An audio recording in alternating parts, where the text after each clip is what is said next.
오늘 본문 말씀 마태복음 3장 5절로 12절 말씀입니다. 마태복음 3장 5절로 12절 말씀, 하나님의 말씀입니다.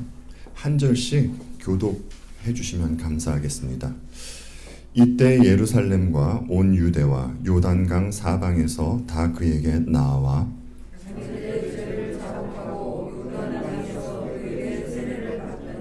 요한이 많은 세례인들과 사두개인들이 세례 베푸는 데로 오는 것을 보고 이르되, 독사의 자식들아, 누가 너희를 가르쳐 임박한 진노를 피하라 하더냐. 속으로 아브라함이 우리 조상이라고 생각하지 말라. 내가 너희에게 이르노니 하나님이 능히 이 돌들로도 아브라함의 자손이 되게 하시리라.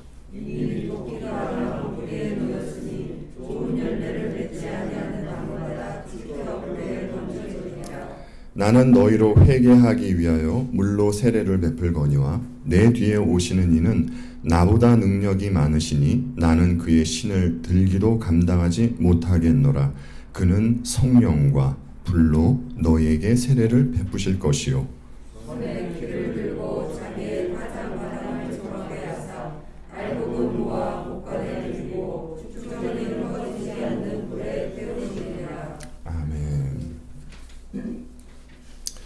지난주 본문에는 세례 요한이라는 인물이 갑자기 등장한 것처럼 보였는데요. 사실은 세례 요한이라는 인물은 구약에서 예언했던 인물이었습니다. 구약에서 예언했던 그 분이 때가 참에 예수님보다 조금 앞서 등장하게 된 것이었습니다. 그는 외모로 보나 사역면으로 보나 구약에 있던 그 엘리야 선지자하고 많이 흡사한 면이 있습니다. 그래서 그는 사람들에게 회개를 촉구했었고요. 또 주의 길을 예비하는 그러한 역할을 했던 인물이었습니다. 무엇보다 세례 요한이 반드시 역사 속에 등장해야만 했던 이유는 구약의 마지막 선지자로서 예수 그리스도를 가리키는 역할을 해야 했기 때문입니다. 세례 요한이 광야에서 외쳤던 말씀이 있었죠. 회개하라, 천국이 가까이 왔느니라. 이 외침에는 마지막 때에 대한 긴박함이 있었습니다. 오늘 본문에서 보셔서 이제 여러분들께서도 느끼셨겠지만 성경에는 심판에 대한 메시지가 곳곳에 등장을 합니다. 그런데 그런 곳을 자세히 보면 심판이 이루어지는 곳이 신앙 공동체, 교회 안에서 일어난다는 것을 보게 됩니다. 물론 세상은 말할 것도 없는 것이고요. 지난주에 말씀드렸듯이 세례 요한의 외침에는 심판에 대한 경고의 메시지가 있습니다. 오늘 본문에서 이에 대해서 더욱더 선명하게 밝혀주고 있습니다. 그런데 심판하시는 하나님을 잘못 오해하면 인정사정 없는 매몰찬 하나님으로 인식할 수 있습니다. 교회에 있으면 그저 너그러운 마음으로 모두 구원해 주실 것이지, 이 안에서도 또 구분을 해서 누구는 구원해 주시고 또 누구는 멸망의 자리로 보내시는가 라고 말입니다. 그러나 하나님은 가장 선하신 하나님이십니다. 그리고 가장 의로우시며 또 사랑이신 하나님이십니다. 그렇다면 그토록 선하시고 사랑이신 하나님께서 왜 심판을 하셔야만 하고 세례 요한은 왜 이 메시지를 전해야만 하는지 오늘 본문을 통해서 살펴보도록 하겠습니다.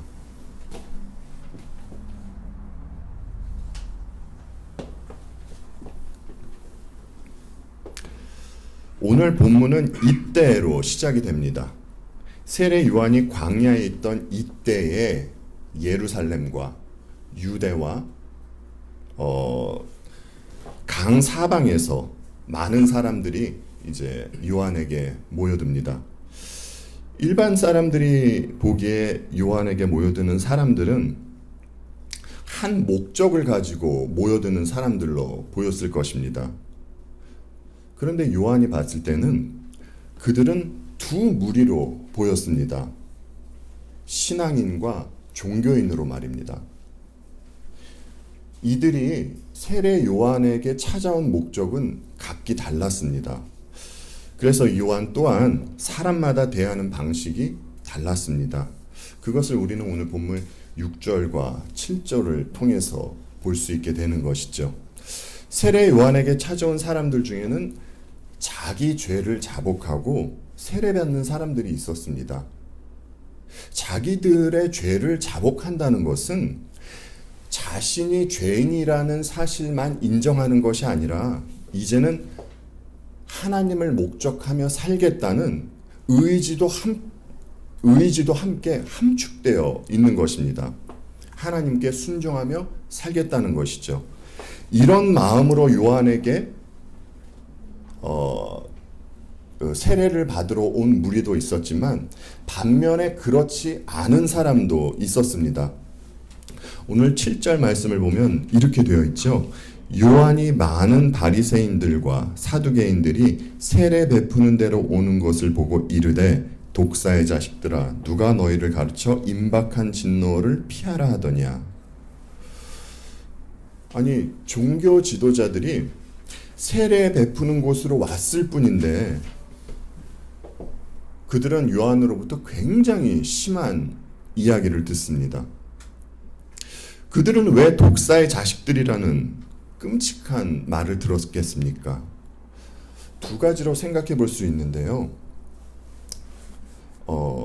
종교 지도자들하고 그러니까 어떤 사람들은 자신의 죄를 자복하고 세례를 받으러 온 것이 아니라 그저 그 광경을, 그 종교적인 행위를 지켜보러 온 것이라는 것과 또 다른 하나는 자신의 죄에 대한 죄의 자복 없이 그저 형식적으로 세례만 받으려 했기 때문이라 생각할 수 있습니다. 왜냐하면 여러분들께서 이제 이미 잘 알고 계시는 내용이지만 당시의 대다수의 유대인들은 하나님의 백성이라는 우월감에 빠져 있었습니다.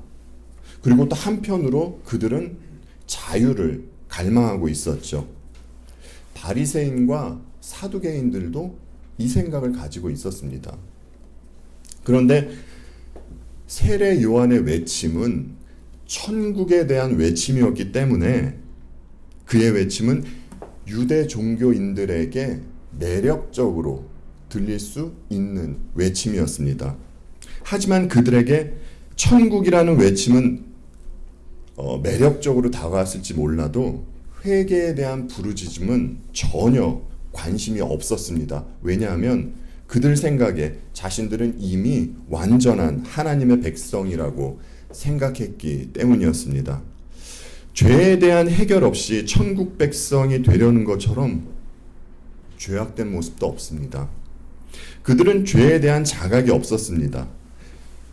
세례라는 것은 죄를 씻는다는 의미가 있는 것인데 죄의 자각 없이 나온 그들이 요한의 눈에는 독사의 자식들로 보였던 것이었죠.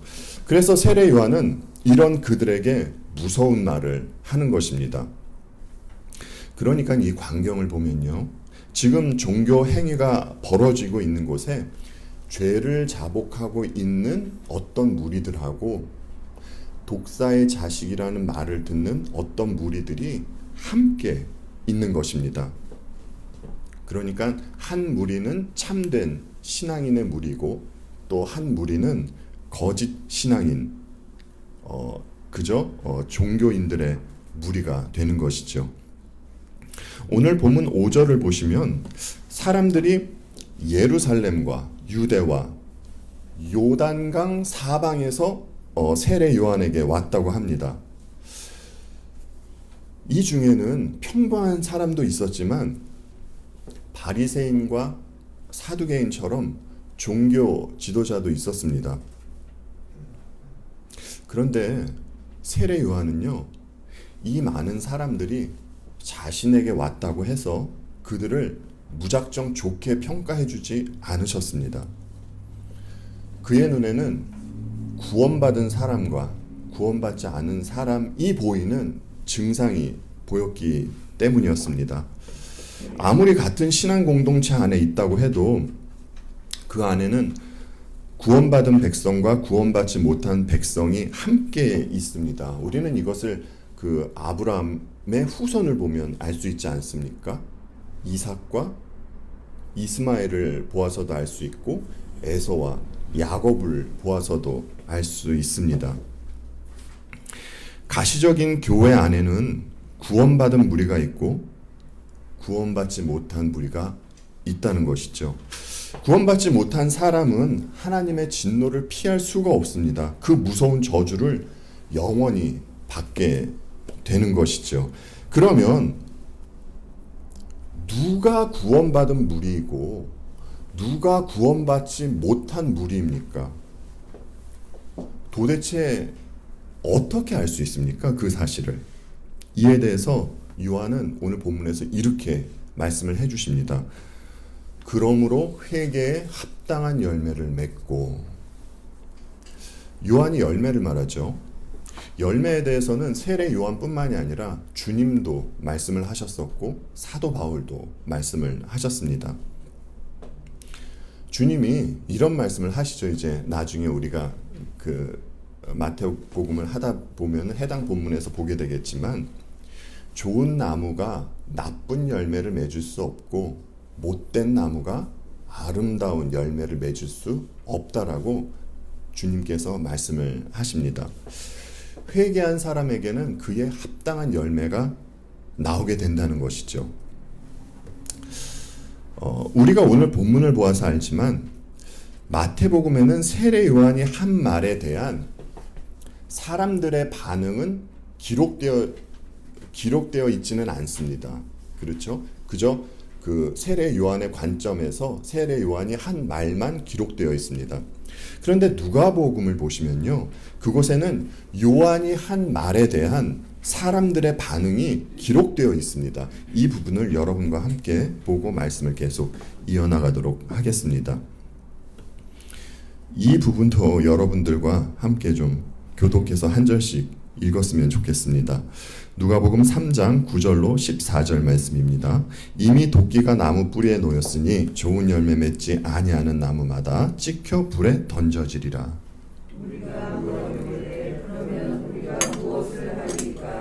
대답하여 이르되 옷 두 벌 있는 자는 옷 없는 자에게 나눠줄 것이요 먹을 것이 있는 자도 그렇게 할 것이니라 하고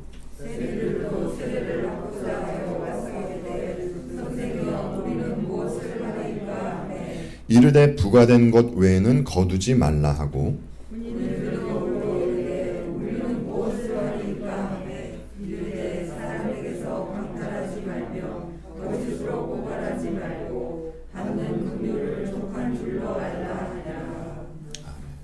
세례 요한은 이미 천국을 말하면서 회개를 선포했습니다. 마지막 때를 나타내면서 말입니다. 그런데 지금 우리가 보았듯이 사람들이 세례 요한에게 질문을 합니다. 무엇을 하리까? 라고 말입니다. 무리들이 요한에게 회개에 합당한 열매가 무엇이냐고 지금 질문을 하는 것이죠. 그런데 요한의 대답은요, 심플합니다.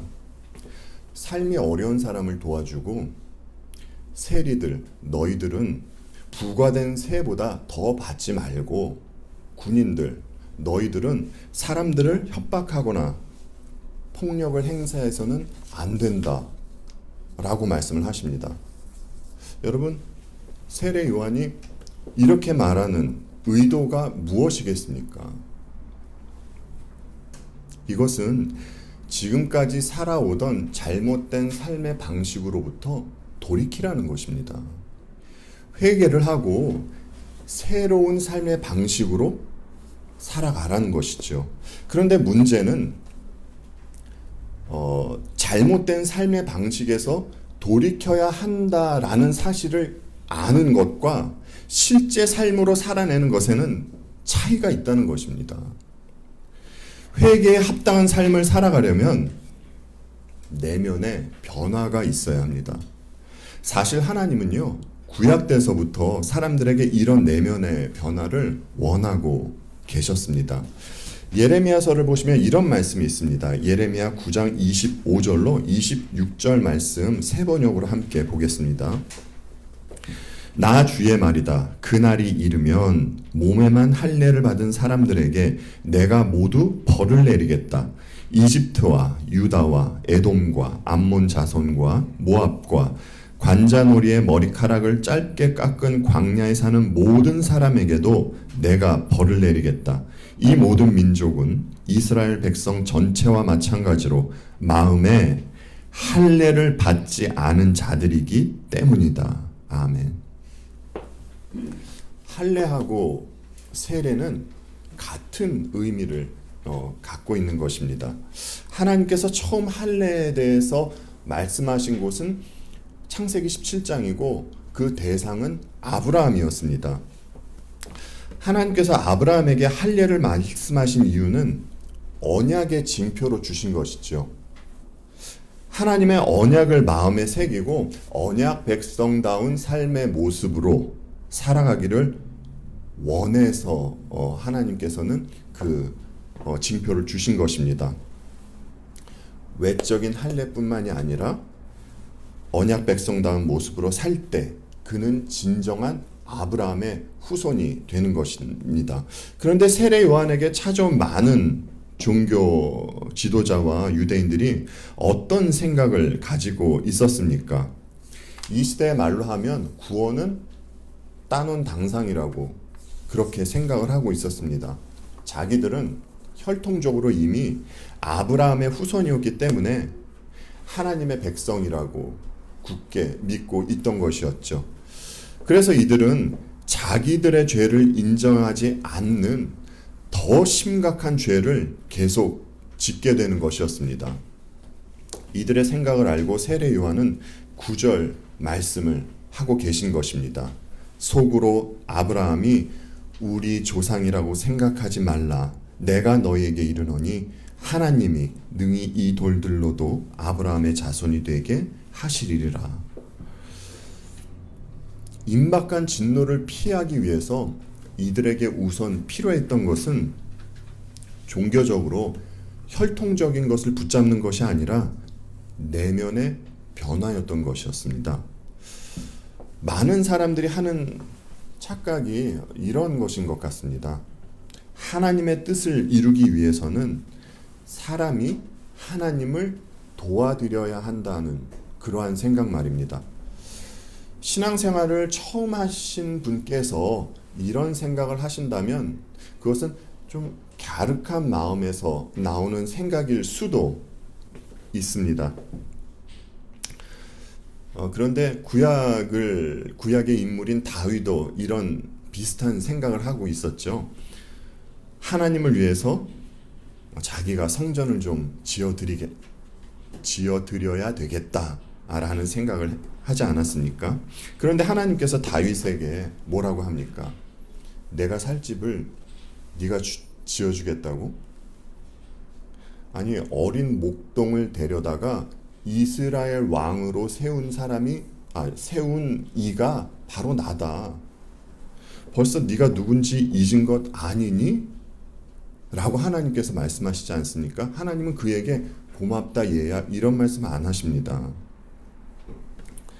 그런데 우리가 삶의 목적과 가치를 하나님에게 두고 그렇게 살아갑니다 라는 신앙 고백으로서 주님을 위해서 산다는 것은 지당하고 맞는 말입니다. 그러나 우리가 주님을 위해서 뭔가 해드리지 않으면 안 될 것 같은 마음으로 주님을 위해서 산다는 것은 얼핏 들으면 좋게 들리는 말이지만 굉장히 교만하고 악한 말입니다. 왜냐하면 창조주 하나님을 피조물의 그 도움이 필요한 분으로 만드는 것이기 때문입니다. 세례 요한이 말했듯이 하나님은요, 돌들로도 아브라함의 자손이 되게 하실 수 있는 분이십니다. 우리가 힘쓰고 해야 할 일이 있다라고 한다면 회개에 알맞는 열매 맺는 일에 힘쓰는 일일 것입니다. 그리고 우리가 오늘 본문을 보면서 알게 된 사실이 있습니다. 우리도 그 심판이 있다는 사실에 대해서는 알고 있었습니다. 그런데 그 심판이 이미 준비가 되어 있다는 것입니다. 10절 말씀에서 이렇게 말씀을 해주시죠. 이미 도끼가 나무 뿌리에 놓였으니 좋은 열매를 맺지 아니하는 나무마다 찍혀 불에 던져지리라. 세례 요한은 임이라는 단어를 쓰고 있습니다. 하나님께서 무언가를 준비하셨다는 것은 그 일이 반드시 일어나게 될 것이라는 것입니다. 그 일이 무엇입니까? 그 일이 심판이죠. 이 심판으로 인해서 나쁜 나무는 지옥불에 던져지게 될 것이라는 것인데 이것이 영벌에 처하게 되는 것입니다. 지난번에 이런 말씀을 드렸습니다. 사람들이 세례 요한에게 한 것을 보면 훗날 예수님께도 어떻게 대할지 알 수 있다고 말입니다. 왜냐하면 세례 요한이 전한 메시지와 주께서 전한 메시지가 같고 또 세례 요한이 가리켰던 분과 또 주님이 가리켰던 분이 같기 때문입니다. 두 분 모두 다 예수 그리스도를 가리키고 있었죠. 이와 같이 요한이 본문에서 했던 말씀과 같이 주님도 동일한 말씀을 하십니다. 아름다운 열매를 맺지 아니하는 나무마다 찍혀 불에 던져지느니라 라고 말입니다. 여러분, 심판을 누가 하시는 것입니까? 주께서 하시는 것이죠. 심판하실 분께서 이렇게 말씀을 하셨다는 것은 더 이상 심판에 대한 어떤 말이 필요가 없는 것입니다. 그렇지 않습니까? 이로 보아서 사람에게 나오는 열매는 굉장히 중요한 것이라는 것을 알 수 있습니다. 에이, 뭐 나중에 맺혀지게 되겠지 라는 것은 없습니다. 우리가 신앙생활을 하면서 계속 나중으로 미루는 것은 뭔가 문제가 있다는 것이에요. 성경은 항상 지금을 이야기하고 있는 것입니다. 말씀은요, 지금 전해지고 있는 것이에요. 지금 이 시간이 하나님께로 돌이킬 수 있는 기회의 때라는 것이죠. 지금 보았듯이 요한뿐만이 아니라 주님도 심판과 지옥에 대해서 증언을 하고 있습니다. 그리고 이제 조연으로 있던 세례 요한이 주연을 소개합니다. 그리고 주연이 하실 역할에 대해서도 이야기를 해줍니다. 이것에 대해서 오늘 본문 11절과 12절에서 잘 나타내주고 있습니다. 예수님께서 아직 등장하시지는 않으셨지만 요한은 자신과 오실 분을 비교하면서 말하고 있는 장면입니다. 여러분, 요한이요, 어떤 점을 지금 비교하면서 이야기를 하고 있습니까? 자기는 사람들에게 물로 세례를 베풀었지만 후에 오실 분은 성령과 불로 세례를 베풀 것이라고 합니다.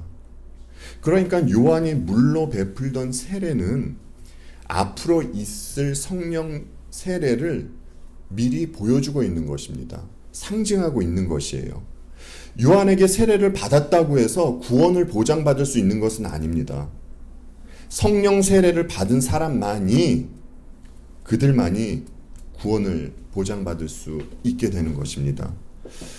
이와 관련해서 성경 두 곳을 이어서 보겠습니다. 먼저 에스겔서 36장 26절로 27절 말씀 함께 보겠습니다. 또 새 영을 너희 속에 두고 새 마음을 너희에게 주되 너희 육신에서 굳은 마음을 제거하고 부드러운 마음을 줄 것이며 또 내 영을 너희 속에 두어 너희로 내 율례를 행하게 하리니 너희가 내 규례를 지켜 행할지라. 아멘. 구약에서 이미 성령에 대해서 예언을 하셨습니다. 여러분, 이 예언이 어디에서 이루어집니까? 사도행전 2장 그 오순절날 사건으로 이 일이 이루어지지 않습니까? 사도행전 2장 1절로 4절 말씀 함께 보겠습니다. 오순절날이 이미 이름에 그들이 다 같이 한 곳에 모였더니 호련히 하늘로부터 급하고 강한 바람 같은 소리가 있어 그들이 앉은 온 집에 가득하며 마치 불의 혀처럼 갈라지는 것들이 그들에게 보여 각 사람 위에 하나씩 임하여 있더니 그들이 다 성령의 충만함을 받고 성령이 말하게 하심을 따라 다른 언어들로 말하기를 시작하니라. 이 성령 세례는 주께서 부어주시는 세례입니다. 그리고 성령은 성령 세례를 받은 이들에게 떠나시지 않습니다. 이런 이유로 그리스도인에게 있어서 성령 세례의 사건은 일생에 단 한 번밖에 없는 사건입니다. 하지만 그리스도인이 성령 세례를 받은 후에 성령 충만할 수도 있고 성령 충만하지 않을 수는 있습니다. 그래서 성도는 날마다 성령 충만함을 사모해야 하는 것이며 하나님께서 우리들에게 주신 좋은 성경 말씀과 기도와 성도의 교제를 해야 하는 것이죠. 그렇지만 다시 말씀드리지만 성령 세례의 사건은 단 한 번밖에 없는 것입니다. 그리고 마가복음에서는 그는 너희에게 성령을 베푸시니라 이렇게 성령만을 말하는데 오늘 본문인 마태복음이나 누가복음을 보시면 성령과 불을 동시에 말씀하십니다. 그는 성령과 불로 너희에게 세례를 베푸실 것이요 라고 하죠. 이 말씀이 의미하는 것은 성령으로 세례를 받고 구원받을 사람이 있을 것이지만 성령 세례를 거부한 이들은 불세례를 받게 된다는 것입니다. 그러면 누가 성령 세례를 거부한 사람들입니까? 세례 요한의 메시지에 따라서 회개하지 않고 하나님께로 돌이키지 않는 이들이 성령 세례를 거부한 이들입니다. 불로 세례를 베푸신다는 것은 불로 태우듯이 회개하지 않는 이들을 멸하신다는 것입니다. 그러면 왜 마가는 성령이라는 단어 하나만을 사용했는데 마태하고 누가는 왜 성령과 불을 함께 사용을 했습니까? 아까 보았던 사도행전 2장 3절 말씀에 이런 말씀이 있었죠. 마치 불의 혀처럼 갈라지는 것들이 그들에게 보여 각 사람 위에 하나씩 임하여 있더니, 여기서 말하는 마치 불의 혀처럼 갈라지는 것들은 성령을 묘사하고 있는 것입니다. 사람이 있는데 외부에서 성령과 불이 동시에 임한다는 것이 아닙니다. 성령께서 하시는 역할 중에는 사람을 구원하시는 역할도 있지만 반대로 심판하시는 역할도 있습니다. 불신자들에게 있어서 본문 내용으로 보자면 회개하지 않는 이들에게 성령은 불세례가 되는 것입니다. 이와 같이 성령께서 구원과 심판 두 가지 역할을 하시기 때문에 마태는 성령과 불이라는 단어를 동시에 사용하고 있는 것이고요. 이와 관련해서 한 가지 덧붙여서 드리고 싶은 말씀이 있습니다. 성령 세례와 구원은 우리 주님의 초림과 관련이 있는 것이고요. 심판과 불세례는 우리 주님의 재림과 관련이 있는 것입니다. 그런데 우리가 잊지 말고 반드시 기억해야 할 사항이 있습니다. 구원과 심판이 나중에 어느 날 갑자기 일어나는 게 아니라는 것이에요. 여러분, 꽃이 화분에서 뽑히면 보이기에는 하루는 그냥 그저 살아있는 꽃처럼 보일 수도 있을 겁니다. 그런데 그 꽃은 죽은 것이나 다름없는 것이죠. 하루 이틀 지나고 나면 시들어서 죽고 맙니다.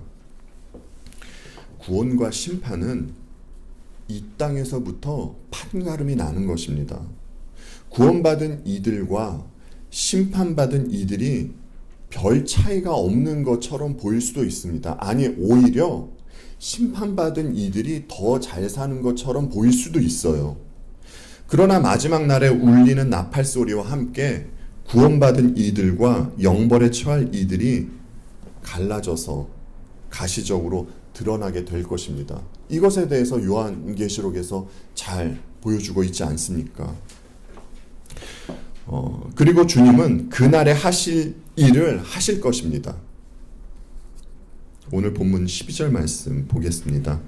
손에 키를 들고 자기의 타작마당을 정하게 하사 알곡은 모아 곡간에 들이고 쭉정이는 꺼지지 않는 불에 태우시리라.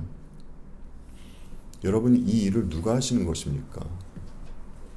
2000년 전에 이 땅에 오셔서 십자가를 지신 우리 주님께서 하시는 일입니다. 불신자들이 이런 말씀을 보면 비웃을지도 모르겠습니다.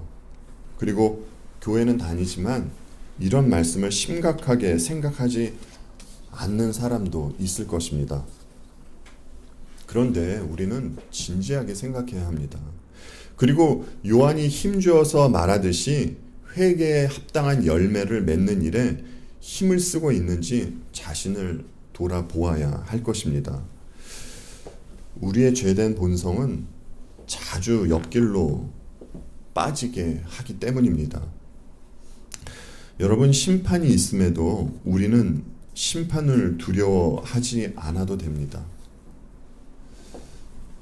심판에 대한 말씀에 대해서 진지하게 생각은 하되 이 심판 때문에 두려움을 가져서는 안 된다는 것이에요. 우리가 왜 심판을 두려워하지 않아도 됩니까? 혹시 내가 열심히 회개를 해서 그런 것일까요? 아니면 오늘 본문에서 요한이 말하듯이 그 회개에 합당한 열매를 내가 풍성히 맺어서입니까? 그래서 심판을 두려워하지 않아도 되는 것일까요? 우리가 심판을 두려워하지 않아도 되는 이유는 우리를 대신해서 이미 예수 그리스도께서 심판을 받으셨기 때문입니다. 하나님께서 티끌로 지음받은 우리를, 이런 우리를 위해서 심판을 받으셨단 말입니다.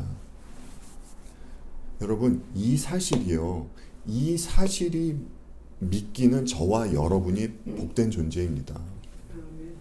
만약 이 사실이 믿기지 않는다면 도끼에 찍혀 불에 던져지듯이 불세례를 받아 영원한 지옥불 속에 있어야 했을 것입니다. 회개의 열매는 주님을 믿기 때문에 자연스럽게 나오는 열매인 것입니다. 여러분께서 알고 있는 내용이지만 경각심을 일깨우는 의미로 다시 한번 말씀을 드리겠습니다. 여러분, 우리가 어디로부터 구원받은 것입니까? 영원히 타오르는 지옥불에서부터 구원을 받은 것입니다. 여러분, 그곳은요, 인간이 느끼는 감각으로 가장 고통스러운 곳입니다. 그리고 그곳이 무서운 이유는 거기서는 아무런 소망이 없기 때문입니다. 다시 말씀드리지만 지금 이 시간이 주님께 돌이킬 수 있는 은혜의 시간입니다. 성도 여러분, 심판에 대한 말씀을 듣고 어떤 생각이 드십니까? 혹시 하나님의 긍휼하심과 하나님의 오래 참으심이 느껴지지 않으십니까? 심판 이야기를 하다가 긍휼하심을 말하니까 여러분 엉뚱한 소리로 들리시나요? 오늘 본문에서 말하고 있는 세례 요한의 의도를 한번 잘 보았으면 합니다. 아니, 그를 통하여서 말씀하고 계시는 하나님의 마음이 어떤지 헤아려 보았으면 합니다. 하나님은 너희들은 심판이 있으니까 저주받을 것이야. 회개하지 않으면은 니네 지옥불에 던져버릴 것이야. 사람들에게 겁주고 정죄하려고 하는 말씀이 아니십니다. 빨리 회개하고 돌이켜서 천국 백성으로 돌아오라고 애끓는 마음으로 하시는 말씀입니다. 그리고 또 너희들이 만약 돌이킨다면 그에 합당한 열매가 맺혀지게 될 것이다 라는 것을 세례 요한을 통해서 말씀하고 계신 것입니다. 여러분, 우리는 구원과 천국뿐만이 아니라 심판과 지옥, 이 사실을 믿고 있는 그리스도인입니다. 그렇다면 아직 주님을 모르고 또 믿지 않는 분들을 위해서 끊임없이 기도해야 하지 않겠습니까? 그리고 또 백성들을 위해서 대신 심판을 받으신 우리 주님 예수 그리스도를 그들에게 보여드려야 하지 않겠습니까? 이 모습도 주님을 믿고 회개한 그들에게만 나오는 아름다운 사랑의 모습일 것입니다.